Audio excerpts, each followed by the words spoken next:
Hi everyone, this is our channel, Meet the Real Story. Please like, share and subscribe. You know, sometimes the truth is even stranger than fiction, especially if you had a dark secret in your life that would put you in danger if it were exposed. Such was my case, and this is my story. My name is Charlotte, and I'm 17 years old. I live with my mom. My dad passed away before I was born, so my mom had to raise me all by herself. My mom knew everything about me. My school studies, my friends. She had certain rules that I was supposed to follow, like eating outdoors was forbidden, and I can't be friends with someone unless she knew everything about them first, and so on. I thought these rules were somewhat paranoid, and I asked her why she placed such restrictions on making friends. Her reply was simply that you can't trust anyone nowadays. But that wasn't a very satisfying answer. And when I asked her what it meant, she didn't say anything further. As I was growing up, these rules mystified me even more, and I couldn't help but wonder if they had anything to do with my father, whom I knew nothing about. Mom always said he was a troublemaker, and she told me that everything would be clear to me in time. One holiday, I joined a new band. We held a lot of concerts. It was the best. I was good at playing music and singing. When we went camping, we met some students from other countries. We made a lot of new friends and had fun together. We even had a chance to increase our band's fame and reputation. After our first performance at camp, an Asian girl approached me. She hugged me, saying, "Charlotte, I missed you a lot." Taken aback, I asked, "Do I know you?" She surprised me again by saying, "Don't you recognize me? I'm Mary, your friend." I smiled and replied, "You must be mistaken. I don't know you." After insisting that she was indeed my friend, she excused herself and ran back to join her friends. Weird. Though, now that I think about it, I have often had an eerie feeling that someone was watching me wherever I went. I tried to shake off this feeling many occasions, but I never could. I would just tell myself that it must be my imagination. That night, we all went into the jungle. It was a jungle tour. It was very dark, and I got separated from the group and found myself alone, surrounded by trees. I called out to my friends, but no one heard me. Suddenly, I bumped into someone, a girl it seemed, and I apologized. When I turned around to look at her, I was shocked to see, well, myself, or my double. It was as if I was looking in a mirror. "Who are you?" I asked. "I'm Charlotte," she replied simply. "That's impossible. I'm Charlotte," I said assertively. "Are you with us here at the campsite?" "Yes," she said. I asked her which way back to the campsite. She pointed in one direction and we headed back. As we were walking, her phone rang. It was her father. He was worried about her and was just making sure she was okay. We arrived at our tents without incidents, and I said, "It was really nice to meet you, Charlotte. I'll see you tomorrow." I felt a strong connection to the girl for some reason. Then I realized that I had forgotten my bag, and I went to get it. And again, I had that ominous feeling that I'm being watched. Suddenly, something hit me on the head.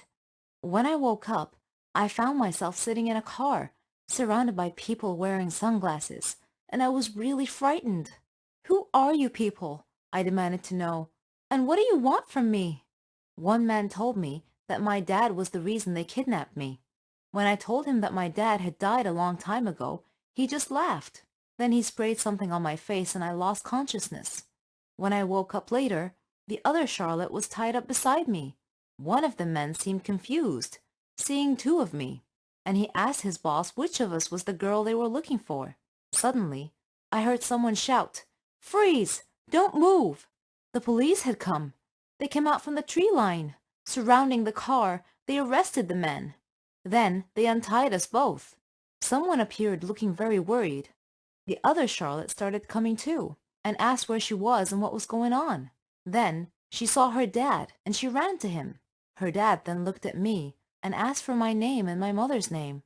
When I told him, he said he knew who I was, and said to send his regards to my mom, and to tell her that he was still keeping her secret. Then he gave me a medal and hugged me, saying that he wasn't sure if we would ever meet again.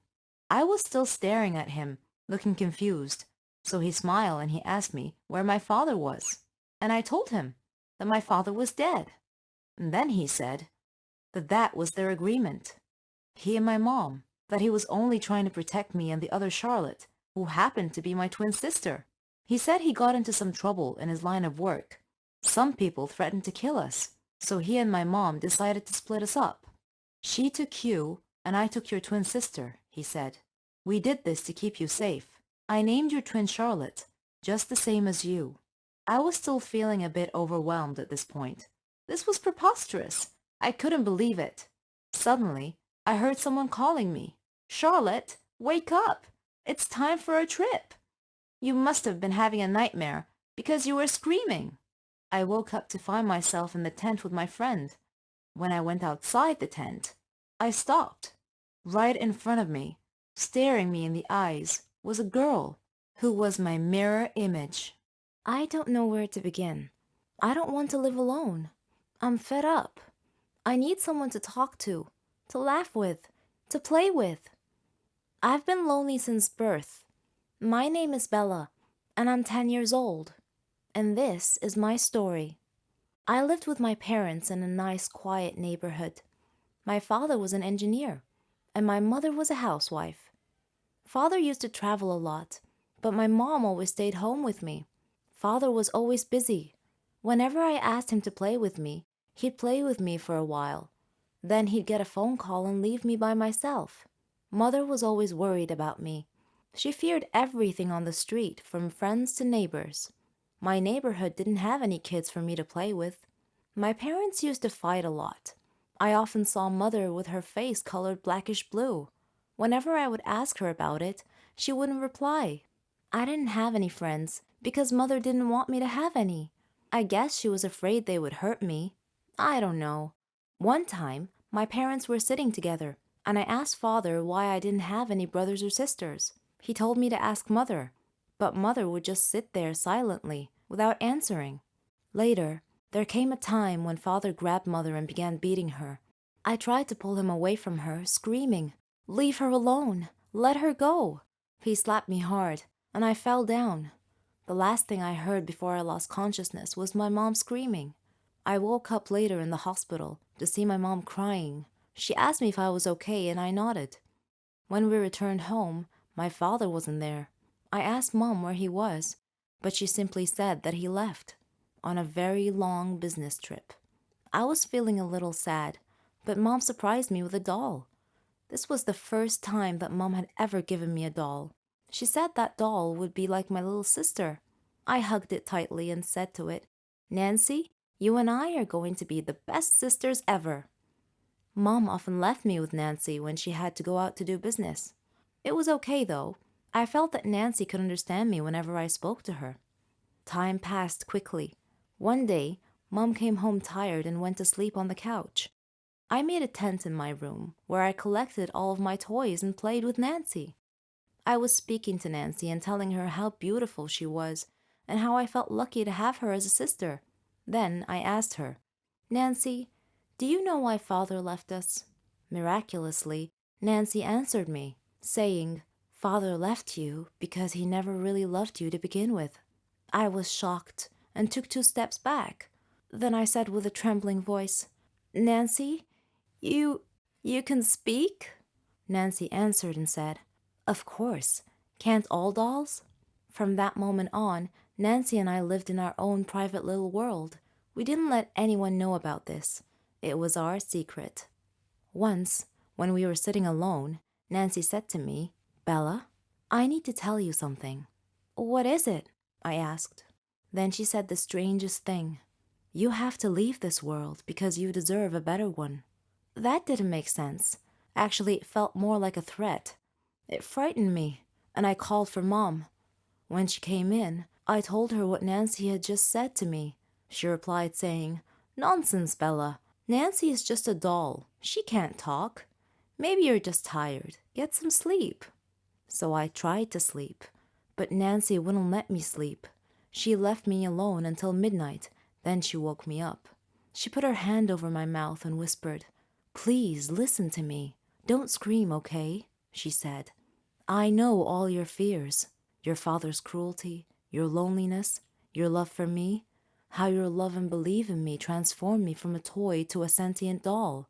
I really love you, Bella, and I want you to be happy." Her words calmed me down, and I said, "You're right, Nancy. So what do we do then?"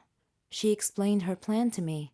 "In 2 days' time, we'll run away from home to a place called Toyland, where we'll meet some great friends."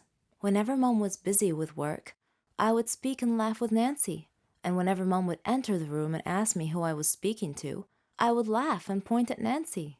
I could see in Mom's eyes that she was beginning to worry about me.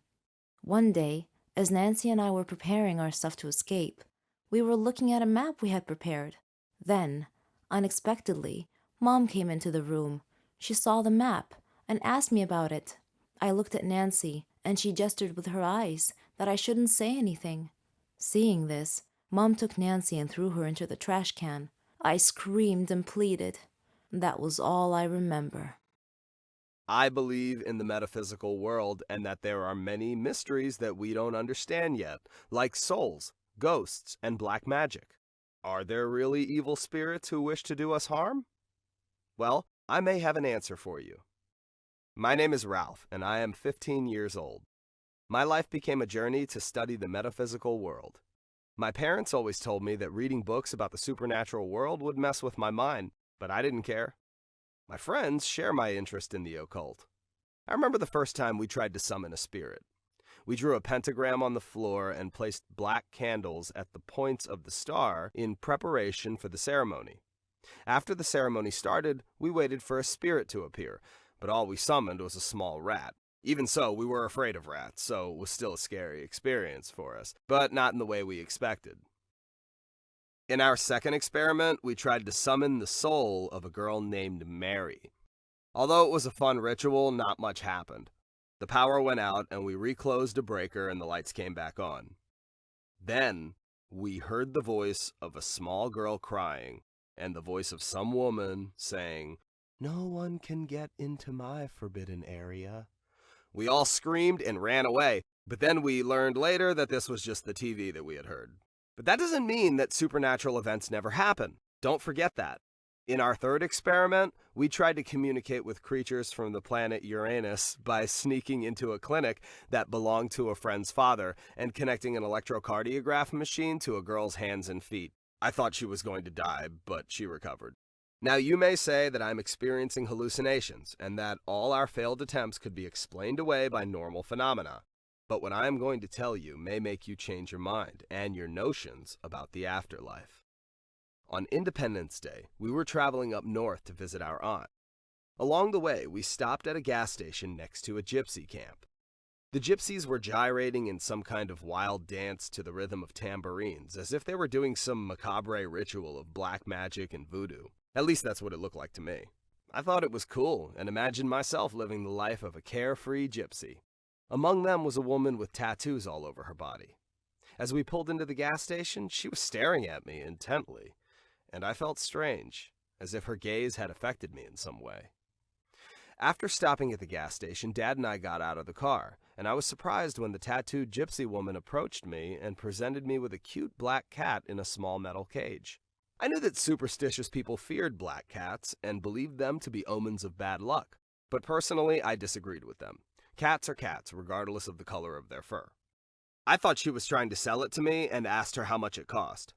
She told me that it was a present given to me for free. I thanked her and she turned and left. Dad finished filling up the car's gas tank and we drove away.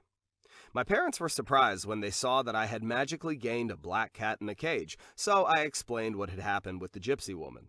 Dad didn't like the cat's black color. He said it looked so dour and gloomy. Just as Dad said that, the cat turned its head towards Dad and hissed at him, as if he took offense at the comment about his fur. When we got home, I opened the cage and let the cat out. It walked around the flat and seemed to be looking for something. Mice, probably. I made it a cozy bed from a blanket and gave it some food. We played together for a bit. Though I had thought it cute before, its movements and features started to strike me as predatory or hostile in some way.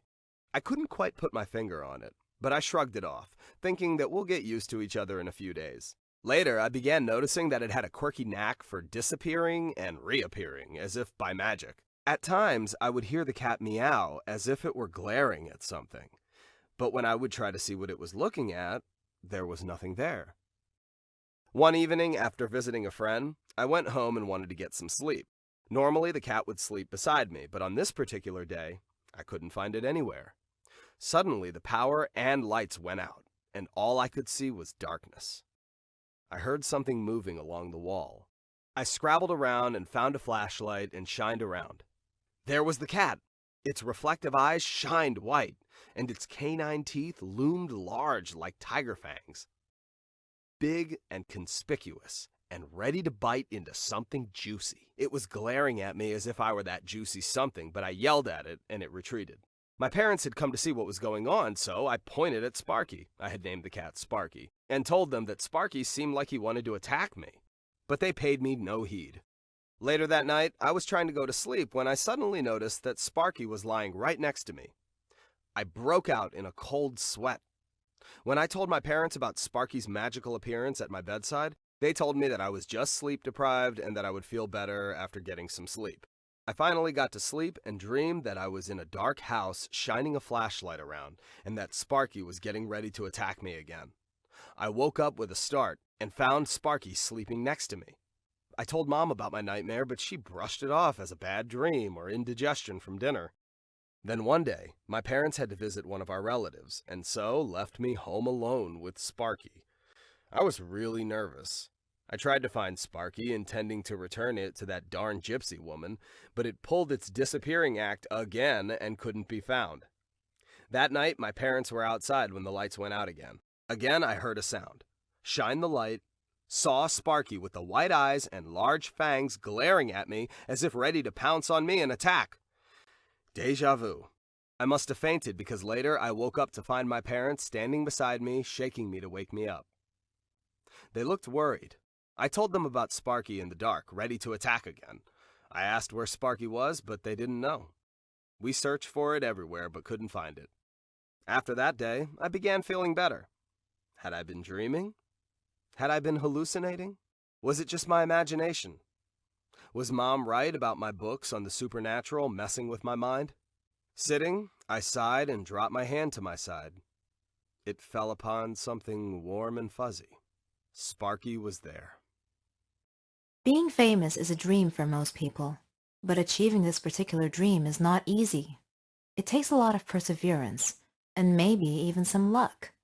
Listen to my story. My name is Rona, and I'm 18 years old. I live with my mom and my sister. My dad passed away long ago. We live in a very poor neighborhood, where drug dealing and death are everywhere. My mom is a nurse, but even so, her salary is barely enough to make ends meet. I have always wanted a better life. I often admired famous people, like singers and actors, and I imagined myself living in their world of fame and glamour. What I would give to be a famous person like them. I had a dream. I wanted to be a clothes designer or a fashion model. I would draw different styles of clothes and stand in front of the mirror, posing like a model. I just knew that my clothes would fit perfectly. But here's the thing. I wasn't thin enough to be a model. This was the obstacle between me and my dream, so I decided to go on a diet while searching for a job. One day, I read the news about some famous clothes designer and learned that a fashion show was going to be held near my area soon. Within a week, they would be holding an audition to select some local models, so I saw an opportunity to enter the competition, get selected as a model, and make my dream come true. I did everything I could to lose weight. When the audition day came, I tried to get in the fashion show, but the security guards wouldn't let me pass because I looked too ordinary. So I went home, dressed up like a princess, and then returned, looking more important. I was allowed in. I saw many fit girls with nice slim figures. They were so beautiful, and seemed so enthusiastic about the audition and their chances of being selected. I felt like I was watching a fashion magazine photo shoot. I signed up for the audition. One by one, the girls performed in front of the judges. Some came out sad, and some came out ecstatic. After seeing this fierce competition, with many beautiful girls being turned down, I lost hope and turned around to leave. That was when I bumped into a woman. Her name was Linda. I excused myself and said, "I'm sorry, I wasn't paying attention." Linda replied, "It's okay. Are you one of the competitors?" "Yes, I wanted to, but seeing all these beautiful girls, I don't think I have a chance. Goodbye." "No, you shouldn't give up so easily," she said. Her kind manner persuaded me to turn around and try out for the audition anyway. As I walked onto the stage, I noticed that Linda was one of the judges. She winked at me as our eyes met. I did my best. Once my audition was over, I looked at Linda, and she smiled and gestured with her head that I had done well. However, one judge told me that my performance was good, but my figure was not. I needed to lose more weight. Linda told me that I was put on a list of potential models with the stipulation that I could re-audition if I lost more weight. So I buckled down and really hit the diet hard. I began starving myself. Mom felt miserable watching what I was putting myself through. I managed to lose about 40 kilos. Unfortunately, I had become so thin so quickly that my health began to suffer. I started feeling depressed and even got dizzy at times. When the next audition day came, I entered the audition room and once again met Linda. She looked at me with worry on her face and said, "What have you done to yourself?" "You told me to do my best, so I did," I said. I walked onto the stage. The judge who had told me to lose more weight saw me and was shocked. He asked me, "How were you able to lose so much weight so fast?" When I began my performance, my weakness caused some dizzy spells, which caused my modeling motions to be unsteady and awkward. Linda was clearly worried. As she watched my performance, as if she expected me to fall at any moment, the judges gave me poor marks, and I was rejected as potential model. I was greatly disappointed because I had tried so hard. I said to the judges, "But I followed your instructions and lost more weight." The one judge said, "Yes, you lost more weight, but then you let your performance suffer as a result."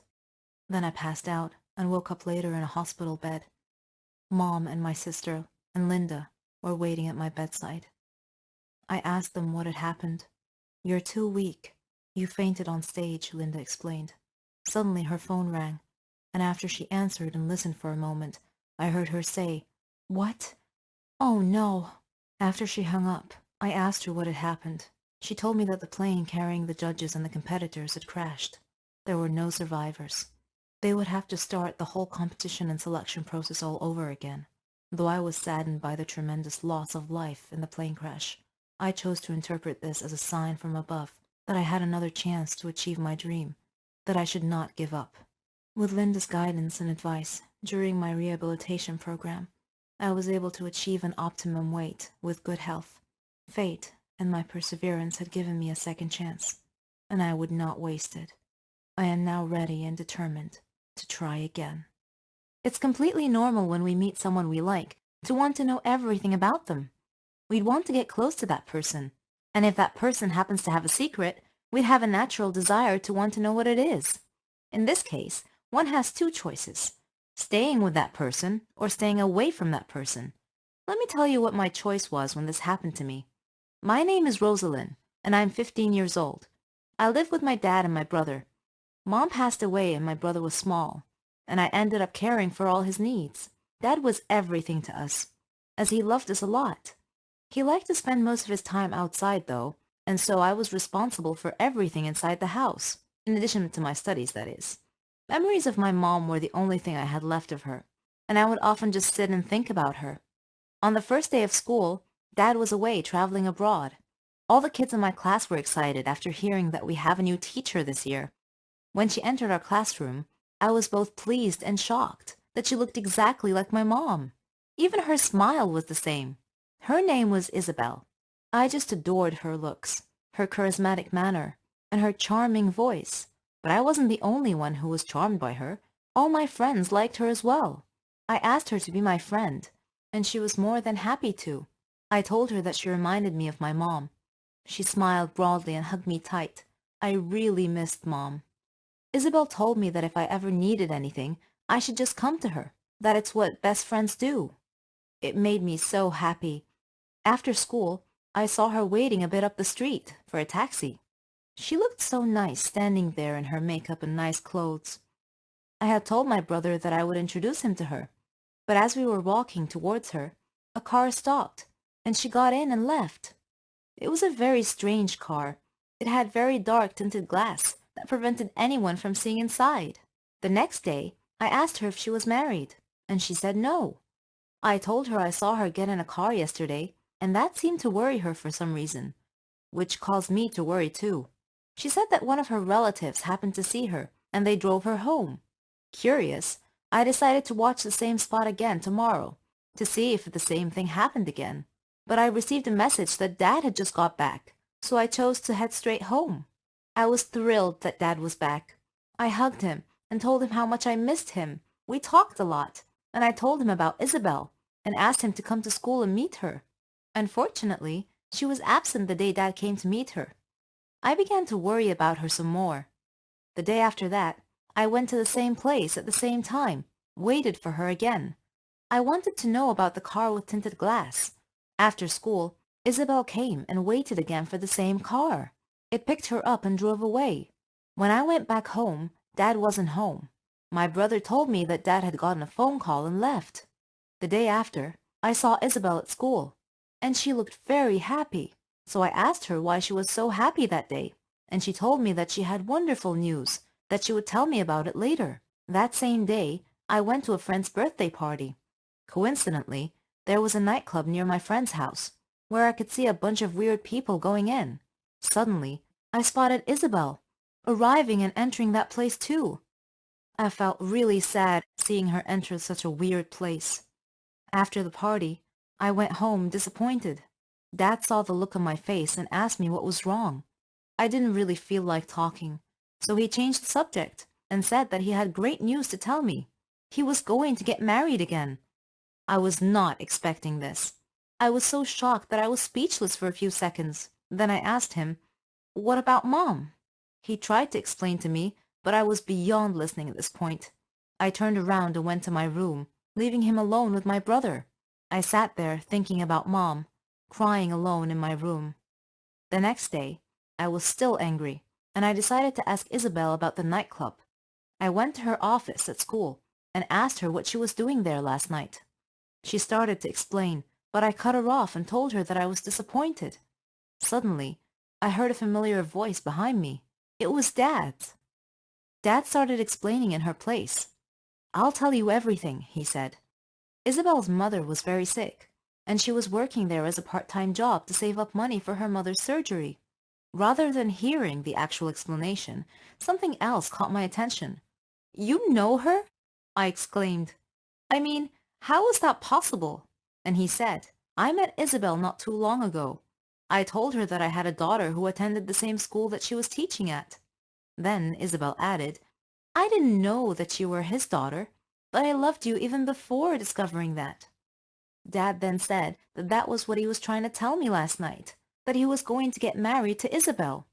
I broke into tears, hugging her and apologizing. Not only did I gain a mother that day, but a best friend too.